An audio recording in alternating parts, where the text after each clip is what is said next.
Hi friends, அனைவருக்கும் வணக்கம். எல்லாரும் ரொம்ப ஹாப்பியாக பொங்கல் செலிப்ரேட் பண்ணியிருப்பீங்க. இனிமேல் அடுத்து பேக் டு ஃபார்ம் மாதிரி சீக்கிரமாக படிக்க ஆரம்பிச்சிருங்க. போன வீடியோவில் கவர்மெண்ட் ஜாப்க்கு மேக்ஸில் 25 எடுக்க வேண்டியது முக்கியமாக இல்லையா அப்படிங்கிறத பார்த்துருப்போம்.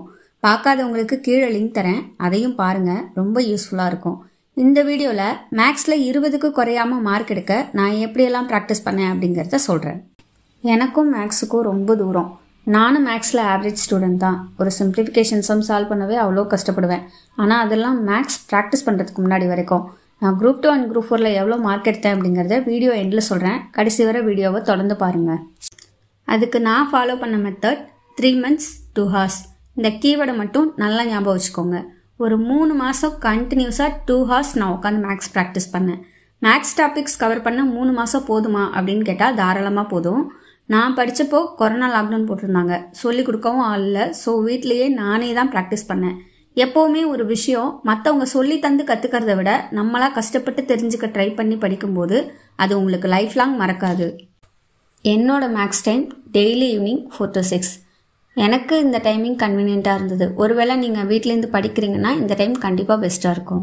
கிளாஸ் போகிற ஸ்டூடெண்ட்டாக இருந்தீங்கன்னா ஆல்ரெடி உங்களுக்கு மேக்ஸில் ஒர்க் அவுட் கொடுத்துருக்காங்க அப்படின்னா அதை முடிச்சுட்டு எக்ஸ்ட்ரா 1 hour மேக்ஸுக்குன்னு தனியாக ஒதுக்குங்க. இன்னும் நிறைய பேர் வீட்டில் பேபி வச்சுட்டு படிக்கிறவங்களாம் இருப்பீங்க. கண்டிப்பாக அவங்களுக்கு டைமிங்னு பார்த்தோன்னா பேபி தூங்குற time or night or early morning, இதுதான் உங்களுக்கான டைமாக இருக்கும். பேபி வச்சுட்டு படிக்கிறவங்களாம் கண்டிப்பாக வேலைக்கு போயே ஆகணும் அப்படிங்கிற எய்மில் தான் படிச்சுட்டு இருப்பீங்க. ஸோ உங்களுக்கான டைமிங்கை நீங்கள் தான் ஒதுக்கிக்கணும். ஒரு நாளைக்கு 2 மணி நேரம் கண்டிப்பாக நீங்கள் மேக்ஸ் பார்த்தே ஆகணும். நான் சொல்கிறது எல்லாமே ஒரு 3 மாதத்துக்கு மட்டும்தான். 3 மாதம் ஒரு 2 மணி நேரம் டெய்லி உட்காந்து மேக்ஸ் ப்ராக்டிஸ் பண்ணி பாருங்கள். கண்டிப்பாக நீங்கள் எவ்வளோ சேஞ்ச் ஆகுறீங்கிறத நீங்களே பார்ப்பீங்க. ஃபார் எக்ஸாம்பிள், நீங்கள் Februaryலேருந்து ஸ்டார்ட் பண்ணுறீங்க அப்படின்னா ஏப்ரல் எண்டில் கண்டிப்பாக உங்களுக்கே ஒரு புரிதல் இருக்கும் மேக்ஸில். டைமிங்லாம் ஓகே. இப்போ அடுத்து மேக்ஸ் எந்த ஆர்டரில் ப்ராக்டிஸ் பண்ணோம் அப்படிங்கிறத பார்ப்போம். டிஎன்பிஎஸ்சி மேக்ஸை பொறுத்த வரைக்கும் நீங்கள் ஃபஸ்ட்டு ஆரம்பிக்கிறது சிம்பிளிஃபிகேஷனாக தான் இருக்கணும். ஏன்னா அதில் தான் கூட்டல், கழித்தல், வகுத்தல், பெருக்கல் அப்படின்னு பேசிக்காக இருக்கிற எல்லா விஷயத்தையும் நல்லா கற்றுக்க முடியும். அதுக்கப்புறம் எல்சிஎம், ஹெச்சிஎஃப், அப்புறமா ratio and proportion, then percentage, அப்புறம் டைம் அண்ட் ஒர்க், அதுக்கப்புறம் simple interest and compound interest, finally measurements. இப்போ நான் சொன்ன ஆர்டர் ஈஸி டு டிஃபிகல்ட் அப்படிங்கிற மெத்தடில் இருக்கும். நீங்கள் ஈஸி டாபிக்ஸை ஒன்று கவர் பண்ணிட்டு வரும்போது உங்களுக்கு கான்ஃபிடென்ட் லெவல் கண்டிப்பாக இன்க்ரீஸ் ஆகும். அதனால தான் உங்களுக்கு ஈஸி டாபிக்ஸை ஃபஸ்ட்டே கவர் பண்ணிவிடுங்க அப்படின்னு சொல்கிறேன். நிறைய பேர் ஷார்ட்கட் மெத்தட் தான் ஈஸின்னு நினைப்பீங்க. என்னை கேட்டால் ஃபார்முலா மெத்தட் தான் ரொம்ப நல்லதுன்னு சொல்லுவேன். ஏன்னா ஷார்ட்கட் மெத்தடு உங்களுக்கு கன்ஃபியூஷன் ஆகக்கூட சான்ஸ் இருக்குது. ஆனால் ஃபார்முலாங்கிறது கான்ஸ்டன்ட். மேக்ஸ் ஃபார்முலாஸை நல்லா மனப்பாடம் பண்ணி வச்சுக்கிட்டீங்க, ஆர் ப்ராக்டிஸ் பண்ணி வச்சுக்கிட்டிங்கன்னா கண்டிப்பாக உங்களுக்கு குழப்பறதுக்கான வாய்ப்புகள் ரொம்ப ரொம்ப கம்மி. ஃபார்முலா மெத்தடில் போட்டால் டைம் டிலே ஆகும் அப்படிலாம் நினைக்க வேண்டாம். கண்டிப்பாக உங்களுக்கு இந்த 3 மாதம் 2 மணி நேரம் ப்ராக்டிஸ் பண்ணிங்கன்னாலே அந்த ஃப்ளூயன்ட் ஈஸியாக வந்துடும். நீங்கள் ஃபார்முலாவை வச்சு சீக்கிரமாக மேக்ஸ் போட கற்றுப்பீங்க. நான் எப்படி ஃபார்முலாஸ்லாம் ப்ராக்டிஸ் பண்ணுவேன்னா, எனக்குன்னு ஒதுக்குற அந்த 2 மணி நேரம் இருக்குது இல்லையா, அதில் ஸ்டார்டிங்கே நான் ஃபார்முலா தான் எழுதி பார்ப்பேன். ஃபார் எக்ஸாம்பிள், இப்போ நீங்கள் சிம்பிளிஃபிகேஷன் ஸ்டார்ட் பண்ணுறீங்க அப்படின்னா ஃபஸ்ட்டு அந்த சிம்பிளிஃபிகேஷனில் எத்தனை ஃபார்முலாஸ் இருக்குதுன்னு பார்த்துக்கோங்க. அந்த ஃபார்முலாஸ் எல்லாத்தையும் ஒரு பேப்பரில் எழுதி வச்சுக்கோங்க. அதே மாதிரியே நீங்கள் டெய்லியும் அந்த சிம்பிளிஃபிகேஷன் பார்க்கறதுக்கு முன்னாடி அந்த ரிலேட்டடான ஃபார்முலாஸை ஃபஸ்ட்டு எழுதி பார்த்துட்டு அதுக்கப்புறமா சம்குள்ளே போங்க. எழுதி பார்க்கறதுக்கு கஷ்டமாக இருக்குது, அது கடுப்பாக இருக்குதுலாம் யோசிச்சுட்டு இருக்காதிங்க. ஏன்னா நீங்கள் எழுதி பார்க்கும்போது மட்டும்தான் அது நல்லா மெமரைஸ் ஆகும். அந்த மாதிரி நீங்கள் டெய்லி ஃபார்முலா எழுதி பார்க்கும்போது ஆரம்பிக்கிறப்போ ஒரு அரை மணி நேரம் எழுதுவீங்க அந்த ஃபார்முலாஸ் எல்லாத்தையுமே.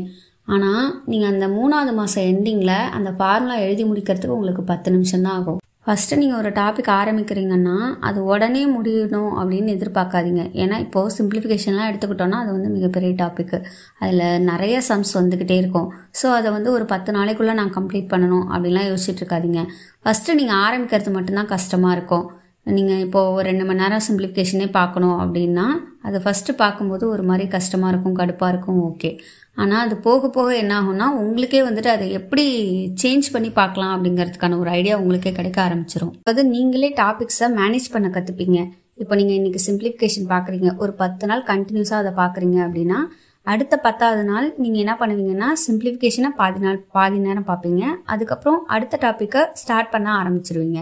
ஸோ அந்த டைம் மேனேஜ்மெண்ட் உங்களுக்கே வந்துருங்கிறேன். ஒரு பிரதர் வந்து கமெண்ட் பண்ணியிருந்தாங்க, இந்த மாதிரி எனக்கு மெஷர்மெண்ட் சரியாக வரல, அதுக்கு ஒரு ஐடியா கொடுங்க அப்படின்னு கேட்டிருந்தாங்க.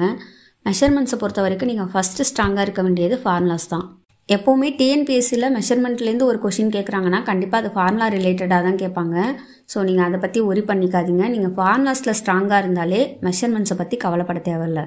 அதுக்காக தான் எப்போவுமே நீங்கள் ஒரு டாபிக் ஸ்டார்ட் பண்ணுறீங்க அப்படின்னா அது ரிலேட்டடான ஃபார்முலாஸை ஃபஸ்ட்டு எழுதி பார்த்துட்டு அதுக்கப்புறம் டாபிக் உள்ள போங்க, சம் பார்க்க போங்க அப்படின்னு நான் சொல்கிறேன். ஆப்டிடியூடு ஓரளவு கவர் பண்ணியிருக்கேன்னு நினைக்கிறேன். ரீசனிங் எப்படி ப்ராக்டிஸ் பண்ணணும் அப்படின்னா நீங்கள் அதுக்கு ஃபஸ்ட்டு ப்ரெசன்ஸ் ஆஃப் மைண்டில் இருக்கணும். ப்ராக்டிக்கலாக யோசிக்க கற்றுக்கணும். அப்படி இருந்தால் மட்டும்தான் உங்களால் ரீசனிங் ஈஸியாக கிளியர் பண்ண முடியும். அதெல்லாம் எனக்கு எப்படி வரும் அப்படின்னு யோசிச்சிங்கன்னா நீங்கள் ஃபஸ்ட்டு ஸ்கூல் புக்ஸ்லேருந்து ஸ்டார்ட் பண்ணுங்கள். 6th to 10th எல்லா ஸ்கூல் புக்லேயுமே கண்டிப்பாக ரீசனிங் கொடுத்துருக்காங்க. ஸோ 6வதுலேருந்து ஆரம்பிங்க. ஏன்னா 6வது படிக்கிற ஒரு குழந்தைக்கு எப்படி ரீசனிங் கொடுக்கணுமோ அந்த லெவலில் தான் அதில் கொடுத்துருப்பாங்க. ஸோ நீங்கள் இப்போ தான் ஆரம்பிக்கிறீங்க அப்படின்னா நீங்களும் அந்த மைண்ட் செட்லேயே போயிட்டு அந்த ரீசனிங்கை ஹேண்டில் பண்ணணும். இப்படி நீங்கள் ஒவ்வொரு லெவலாக கம்ப்ளீட் பண்ணிக்கிட்டே வரும்போது அது ஒரு டிஃபிகல்ட்டி லெவலையும் இன்க்ரீஸ் பண்ணிக்கிட்டே வந்திருப்பாங்க. ஸோ உங்களுக்கு ஆல்ரெடி ப்ராக்டிஸ் ஆகிருக்கும். 6வதுல பார்த்ததுக்கும் 7வதுல பார்த்ததுக்கும் அடுத்து நீங்கள் 8வது பார்க்க போகிறீங்க அப்படின்னா அது எப்படி ஹேண்டில் பண்ணும் அப்படிங்கிறது உங்களுக்கு தெரிய வரும். ஆப்டிடியூடை பொறுத்த வரைக்கும் நீங்கள் ஸ்கூல் புக்ஸ் நல்லா ப்ராக்டிஸ் பண்ணியிருந்தாலே ஓரளவு போதும். ஆனால் ரீசனிங்க்கு அப்படி கிடையாது. ஸோ நெக்ஸ்ட் வீடியோவில் நான் ஆப்டிடியூட் அண்ட் ரீசனிங்க்கு என்னென்ன புக்ஸ் ரெஃபர் பண்ணி படித்தேன், ஸ்கூல் புக்ஸ் மட்டும் இல்லாமல் எக்ஸ்டர்னலாக நான் வேறு என்ன படித்தேன் அப்படிங்கிறத அடுத்த வீடியோவில் உங்களுக்கு சொல்கிறேன். இந்த வீடியோவில் நான் எப்படி மேக்ஸ் ப்ராக்டிஸ் பண்ணேன் அப்படிங்கிறத தான் உங்களுக்கு ஷேர் பண்ணியிருக்கேன்.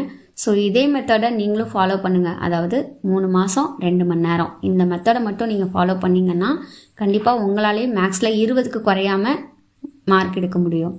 இந்த மெத்தடை ஃபாலோ பண்ணி உங்களால் மேக்ஸில் 20க்கு குறையாமல் எடுக்க முடிஞ்சுதா அப்படின்னு கேட்டிங்கன்னா கண்டிப்பாக முடிஞ்சுது. ஏன்னா நான் குரூப் 2 ப்ரிலிம்ஸில் 24 போட்டிருந்தேன் அண்ட் குரூப் 4ல் 21 போட்டிருந்தேன்.